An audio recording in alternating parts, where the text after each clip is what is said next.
Yesterday we had the announcement from the Prime Minister Keir Starmer that Britain would be recognising a Palestinian state. We've already seen a flag being raised at the Palestinian now embassy in London.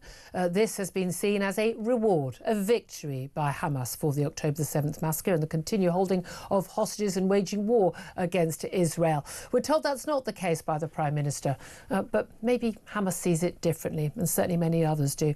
One of the people who may well see it differently is my next guest. He is Ilay David. He's the brother of the current hostage still being held in Hamas tunnels, Evyatar David. Very good, it's terrible to say good afternoon to you, but good day to you, Ilay. Thank you so much for joining us. Thank you for having me, Julia. Look, a lot of people don't want to show the footage while you are on air, for obvious reasons. We've shown it to our audience already, those who are watching on YouTube. The footage of your brother held captive for almost 2 years now, emaciated, looking incredibly weak, being forced to dig what he said was his own grave by Hamas for a propaganda video put out at the beginning of last month. What was your reaction to Britain, Australia, Canada, France today recognising the state of Palestine? Thank you, Julia. To put things in a bit of more context, Evyatar was taken from the Nova Music Festival. It was a festival which invited people from all nations to come. More than 20 different nationalities came to rave in this festival. Evyatar was 22 back then, in the age where you go to a festival and travel the world and experience and start your life. He came there with his friends and he was kidnapped, and he's still being held, tortured in the dungeons, the tunnels of Hamas in Gaza, like dozens of others. And as you said, we saw Evyatar that emaciated, and I truly thank you for not putting it right now on, because I cannot watch those photos. I can't imagine. Evyatar was barely recognizable by me, by my parents, by my sister. He was starved intentionally by his captors. So it's not because they have no food. Those terrorists have plenty of food. They are just deciding who gets it and who doesn't. And many released hostages have testified that they would eat that their captors would eat full meals in front of them, and then they'd get half a bit of pita bread between, 4 of them. Correct. And my brother was a healthy man, a masculine guy, just trying to have fun and do his own music. Festival. Well, indeed. I mean, I was in Israel a couple of weeks ago, and I went to the Nova Festival site. And the thing that struck me was not just the huge numbers of people who died or were taken hostage from Nova, but these beautiful young people, and your brother among them. There's these beautiful young people in the prime of their life, some of them the age of my own child, just at a party, and then this horror happened. What is your reaction then, knowing that these conditions were put on Israel that they had to agree to, or there would be recognition of a Palestinian state, but no conditions on Hamas, because Hamas is still holding your brother, and we think another 19 people still alive, and another 20-odd bodies of hostages they took, still holding them, still using their own people as a shield, still threatening Israel. What do you make of the decision by Britain, supposedly an ally, to recognise a Palestinian state while your brother is still being starved and tortured underground?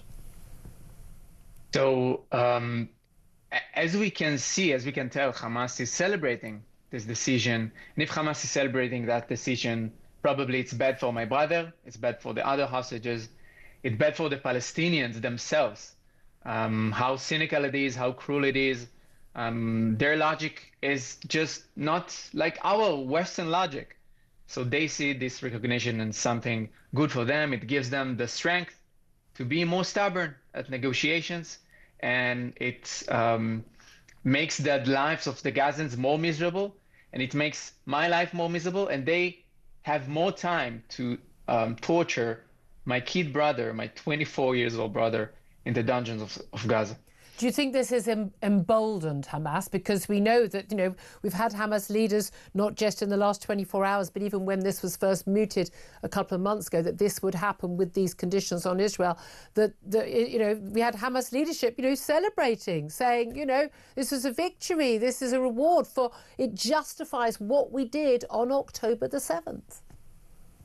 Sadly, the only thing that Hamas understands, and that's what we saw up until that point, 2 years in that very painful journey, we saw that they only understand pressure. They understand military pressure, they understand political pressure and economical pressure. And then those are the channels we should focus on.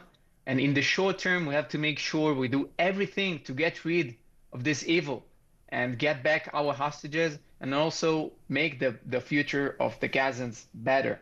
And that will happen only when the hostages will come back. So we have to be very focused on this issue. And after that, on the long term, it's not my job, but leaders around the world, as much as the UK can bring a political solution, a long-term solution, a peace treaty, if you'd like, for the region, for Gaza, and for Israel. We're often told here in the West and in the UK particularly, that your Prime Minister, Benjamin Netanyahu, is very unpopular, that many of the hostage families think that he's part of the problem in terms of negotiations to get your loved ones home.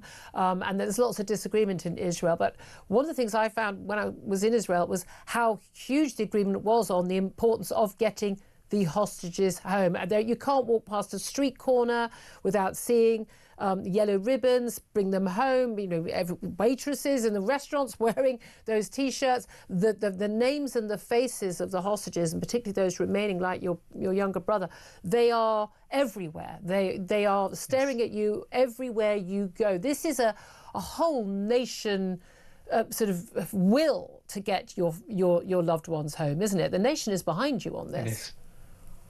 It is, and I believe also the free world should be behind us in this issue. We should. And this other issue of the conflict, it cannot be, and this war, it cannot be on the back of my brother and the back of the other dozens of hostages held by Hamas right now.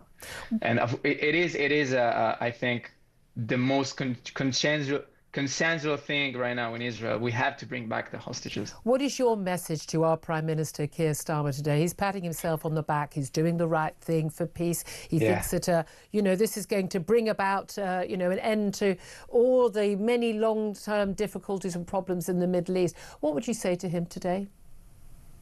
I want him to say the same things to my mother, to look in her eyes and to say the same thing to her.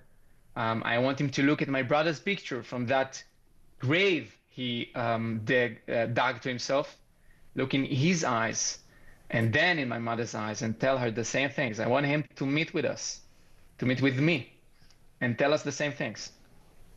And what would you say back to him? That he should listen to us more, and he should be, as the one of the greatest democracies in the Western world, he needs to be right now back to back with us and support us, the families, to the very end until all hostages are coming back home. I mean, I absolutely couldn't agree with you more. I so appreciate you taking the time to talk to us. I know how hard this is. Ilay David, brother of the Israeli hostage Evyatar David, really appreciate you joining us.